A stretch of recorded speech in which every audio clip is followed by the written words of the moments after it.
Bismillahirrahmanirrahim. Assalamualaikum warahmatullahi wabarakatuh. Saya Muhammad Zafran bin Nurul Azri ingin bentangkan tugasan tutorial yang diberi oleh Encik Sufian. Tugasan yang diberi ialah menerangkan tentang membina ayat dan menerangkan tentang perluasan dengan kata bantu, perluasan dengan kata penguat, perluasan dengan keterangan. Perluasan dengan keterangan ni ada dua, iaitu frasa sendi nama, frasa keterangan. Yang terakhir ialah perluasan dengan ayat komplement. Okey. Kita mula dengan perluasan dengan kata bantu. Apa itu perluasan dengan kata bantu? Kata bantu digunakan untuk membantu kata kerja utama bagi menunjukkan aspek masa atau ragam. Kata bantu terdiri daripada kata bantu aspek dan kata bantu ragam. Kata bantu aspek dia ada, iaitu sudah, telah, akan dan sedang. Dan kata bantu ragam dia ada boleh, mesti, harus, dapat, tahu. Contoh ayat yang saya pakai di sini, Ali telah pergi ke sekolah. Jadi telah tu ialah kata bantu yang saya guna dalam ayat tersebut. Dan telah ni ialah kata bantu aspek. Yang kedua, mereka sedang bermain bola di padang. Sedang ni pun kata bantu yang saya guna dalam ayat tersebut, iaitu kata bantu aspek. Okey, yang seterusnya, perluasan dengan kata penguat. Apa itu perluasan dengan kata penguat? Kata penguat digunakan untuk menguatkan makna kata adjektif. Kata adjektif ni ialah kata yang menunjukkan sifat. Jenis penguat jenis penguat ada tiga, iaitu penguat hadapan, penguat belakang dan penguat bebas. Penguat bebas ni dia boleh duduk kat mana-mana, boleh duduk depan, boleh duduk belakang. Penguat hadapan ni contohnya ialah amat sangat, amat cantik, sangat cantik. Penguat belakang dia ada benar, sekali. Dan penguat bebas ialah paling. Contoh kat sini saya pakai kat situ, rumah itu sangat besar. Saya menggunakan penguat hadapan, sangat besar. Saya menguatkan kata adjektif besar. Maknanya di sini saya dapat saya menggunakan kata penguat sangat, iaitu penguat hadapan, untuk menguatkan lagi kata adjektif.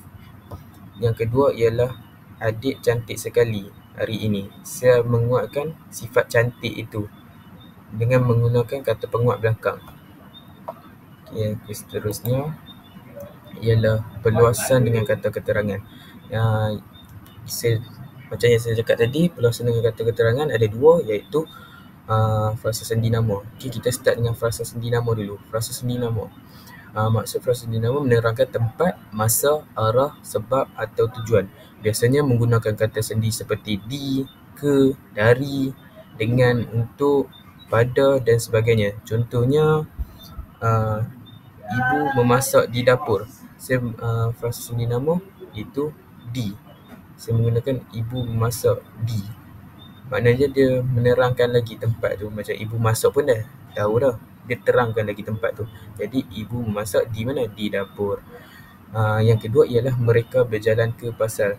Mereka berjalan pun dah lengkap dah ayat dah. Kita dah faham dah mereka berjalan. Dan kita nak terangkan lagi ke mana, kita tambah ke sebagai frasa sendi nama untuk menerangkan tempat, ke mana, menerangkan arah, ke pasar. Yang ketiga ialah belajar itu membaca dengan tekun.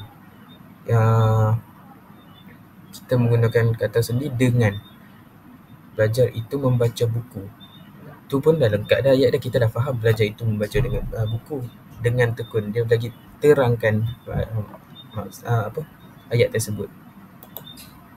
Okey, perluasan dengan keterangan yang kedua ialah kausal keterangan. Maksud kausal keterangan ni, dia menerangkan sebab, tujuan, waktu dan akibat dalam bentuk ayat lengkap. Tambahan,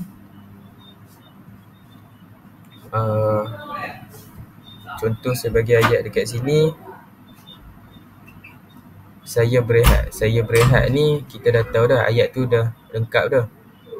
Lepas tu dia tambah lagi keterangan. Kerana apa dia berehat? Kerana saya penat. Okey, kerana apa saya berehat? Kerana saya penat.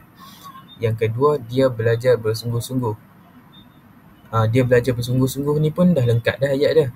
Lepas tu dia nak terang lagi, dia tambah supaya mendapat keputusan yang cemerlang.